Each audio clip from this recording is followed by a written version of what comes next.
everyone, welcome to my channel. Today I am going to critically analyze this novel, Chronicle of a Corpse Bearer. It is written by an Indian author, Cyrus Mistery, and he was born in 1956. He is also a playwright, short story writer, and a journalist. And for this particular novel, he won the DSC Prize for South Asian Literature. He also won National Award for Best Gujarati Film in 1989, and he also won Critics Award at Mayhem Film Festival. This novel was published in 2012 and it particularly features the post and pre-independence period of subcontinent. Even when the novel begins, the narrator, he mentioned the context when he talks about the political protest, the way different commotions caused by large group of rowdy nationalists slow down the journey of hairs of corpse of carried by corpse bearer. So it shows that how the daily routine is daily routine of these corpse bearer are getting interrupted by the protestation and these sloganeering and arrestations happening during the crucial time of uh, pre-independence period. The novel is particularly divided into three parts. The first part is titled as Present Tense Bombay 1942, and the second part is titled as Echoes of a Living Past. This part particularly features the childhood of a narrator, his early life, his upbringing, his family, etc. And the third part, The Future Imperfect, it features his adult life and the life, particularly the life of his daughter Farida. Now, as the writer Cyrus Mistery, as he is the post-colonial writer, so the diction is heavily influenced by his post-colonial quality.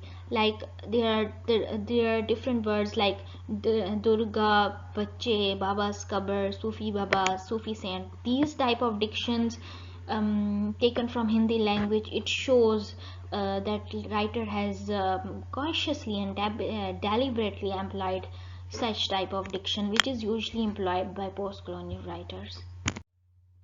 Okay, now come to the form and writing style. Now, the novel is written in the form of a chronicle, and chronicle we know is a historical account of characters, mood, tone, literary devices, and theme. So the novel, it's a fictional text, but it is written in the form of a chronicle, so which gives it more a kind of authenticity.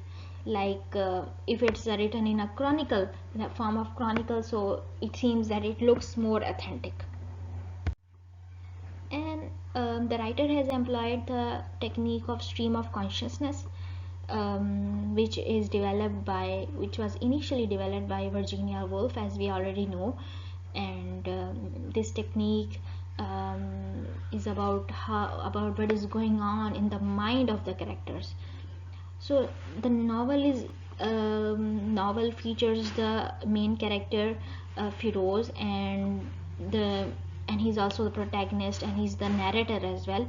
So the majority of the novel is the portrayal of his contemplation on his surroundings and his life, particularly on his profession as a corpse bearer. So these two quotes which are given here, these two quotes, it particularly features the ruminations of this corpse bearer. Like as Firoz was as a narrator, he is a corpse bearer. So corpse bearer are considered untouchable in Parsi community, and they are not allowed to cross the vicinity of temple. They are not expected to roam around freely especially around the main temple area, and they are considered social outcast. They are sidelined. They are segregated caste. So this particular quotation, especially the one which is written in a red text, this shows his contemplation and his frustration that the way this community is sidelined. Like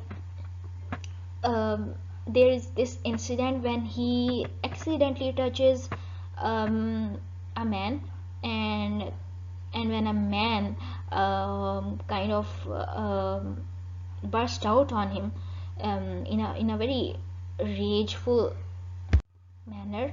So then the corpse bearer contemplates that in his mind, and he replies to the opposite person in his mind, like, do you seriously believe you won't need me one day?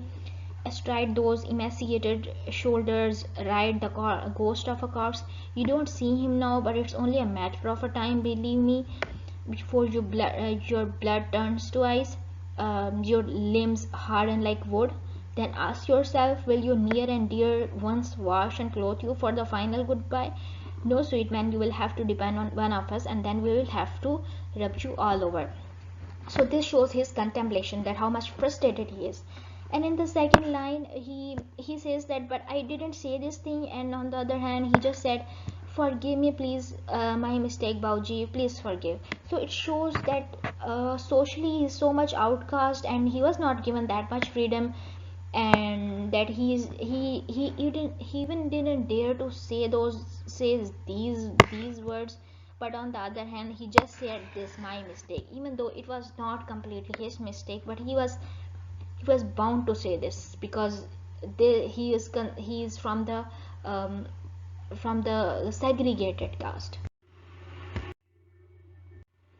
Okay, now there are many characters in the novel. Some are main characters and some are minor characters. The very main character, LG Firoz, he is also a narrator and protagonist, and as LG is the narrator and by profession he is a corpse bearer. His father is a priest, but since he falls in love with Sappy, um, where is Sappy? Yes, this character.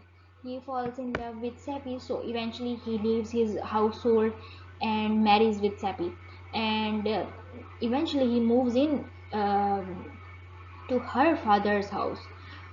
He also had to leave the profession of his father, since as a Parsi priest he disowns his son Firoz, and his relation with Sapi, his father is completely disapprove of his relation with Sapi.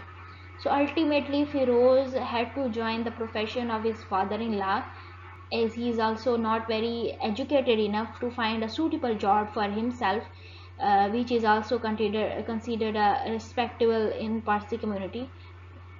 So he was then bound to kind of follow only this profession, card bearer, because Parsi community is divided into different stratum, in which the upper ones are priests. They are considered the most respectable in the community, while the lowest one are corpse bearer.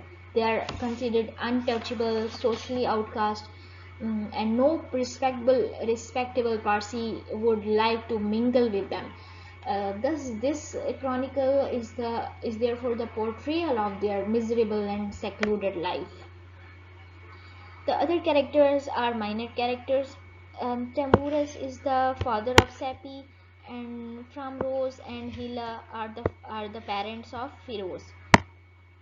And Nesli Kavarana, he is a kind of boss of Firoz when he joins the profession of corpse bearer.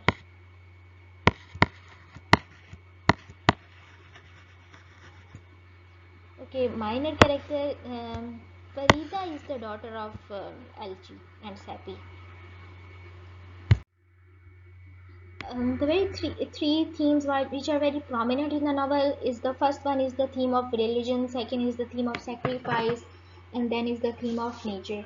Um, the theme of religion is a very dominant theme in the novel, and writer contemplates and no, sorry the narrator contemplates on religious practices and practices with gray humor. uh, for example, when the the narrator, when the narrator mentions about his expedition of various religious places, for him such type of places and religious customs, they are just hollow, because he was once trained for priesthood himself, so he better knows that what goes on inside. The second theme of sacrifice is prominent when Firoz leaves his household and marries Sapi. This shows that he kind of sacrifices a respectable background, and he has to come to a very least respectable background just because he fell in love with Sappy. This shows his sacrifice. Theme of nature is also a very dominant theme. For example, Ilchi also highlights the connection of Corsair with nature, as how the secluded lives became a cause of their connection with nature.